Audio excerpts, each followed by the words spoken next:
In this video, I'll be showing you how to factory reset your Nintendo Switch 1.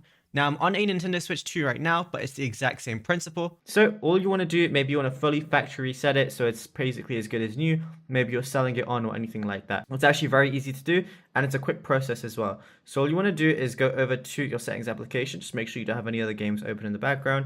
You're going to see a lot of different options here. All you want to do is go all the way down to system. Once you're in system, you're going to see a lot of different things, but then you just want to scroll down again.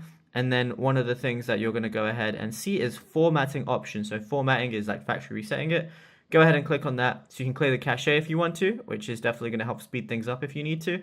But you're going to say reset factory settings. It's going to say delete all data in the system memory. So that's the one you want to go ahead and click. It might take, as little as 10 minutes, but it might take as long as 1 hour. It really just depends on how much stuff you have internally on the storage, because it's going to be wiping everything and resetting it so that it's as good as new.